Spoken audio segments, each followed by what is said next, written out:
नमस्कार श्रोताओं, मैं आप सबका फिर से स्वागत करती हूँ मेरे चैनल पर। नवरात्रि के इस पावन पर्व पर हम आपके लिए लेकर आए हैं नव दुर्गा की महिमा पर आधारित एक खास प्लेलिस्ट। 9 दिनों तक हम जानेंगे माँ दुर्गा के 9 रूपों की कहानियाँ, उनकी शक्ति और उनसे मिलने वाली प्रेरणाएं। हर दिन माँ दुर्गा अपने अलग अलग रूप में पूजी जाती है। शैलपुत्री से लेकर सिद्धिदात्री तक हर रूप की अपनी एक खास महिमा और संदेश है। इस प्लेलिस्ट के माध्यम से हम इन सभी रूपों की कहानियाँ और इनके पीछे छिपे गहरे अर्थ को समझेंगे।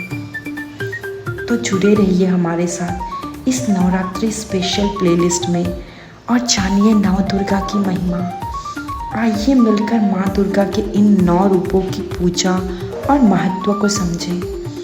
नव दुर्गा की महिमा प्लेलिस्ट, हर दिन एक नई कथा, एक नया रूप। चैनल को सब्सक्राइब करें और नवरात्रि के इस पावन पर्व में हमारे साथ शामिल हो, आनंदमय होइए। जय माँ दुर्गा।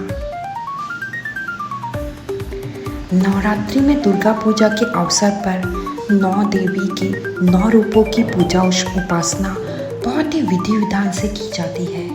इन 9 रूपों के पीछे तात्विक अवधारणाओं का परिणाम धार्मिक, सांस्कृतिक और सामाजिक विकास के लिए आवश्यक है। आइए जानते हैं माँ शैलपुत्री के बारे में। माँ दुर्गा को सर्वप्रथम शैलपुत्री के रूप में पूजा जाता है। हिमालय के वहाँ पुत्री के रूप में जन्म लेने के कारण उनका नामकरण हुआ शैलपुत्री। इनका वाहन वृषभ है, इसलिए ये देवी वृषारूढ़ा के नाम से भी जानी जाती है। इस देवी ने दाएं हाथ में त्रिशूल धारण किया हुआ है और बाएं हाथ में कमल सुशोभित है। यही देवी प्रथम दुर्गा है। यही सती के नाम से भी जानी जाती है। उनकी एक मार्मिक कहानी है।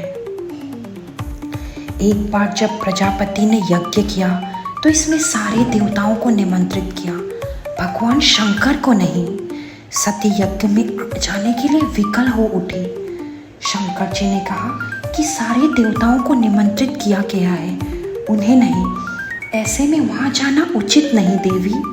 सती का प्रबल आग्रह देखकर शंकर जी ने उन्हें यज्ञ में जाने की आज्ञा दे दी। सती जब घर पहुँची तो सिर्फ माँ ने ही उन्हें स्नेह दिया। बहनों की बातों में व्यंग्य और उपहास के भाव थे। भगवान शंकर के प्रति तिरस्कार का भाव है। दक्ष ने भी उनके प्रति अपमानजनक वचन कहे। इससे सती को क्लेश पहुंचा। वे अपने पति का अपमान न सह सकी और योगाग्नि द्वारा अपने को जलाकर भस्म कर दिया। इस दारुण दुख से व्यथित होकर शंकर भगवान ने उस यज्ञ को विध्वंस कर दिया। यही सती अगले जन्म में शैलराज हिमालय की पुत्री के रूप में जन्मी और शैलपुत्री कहलाई। पार्वती और हेमवती भी इस देवी के अन्य नाम हैं। शैलपुत्री का विवाह भी भगवान शंकर से हुआ। शैलपुत्री शिवजी की अर्धांगिनी बनी। इनकी महत्व और शक्ति अनंत है। तो ये है माँ शैलपुत्री की कहानी। आशा है आप सबको बहुत पसंद आई है। कोई भूल चूक हो तो क्षमा करिएगा और कोई सुझाव हो तो अवश्य दीजिएगा। धन्यवाद।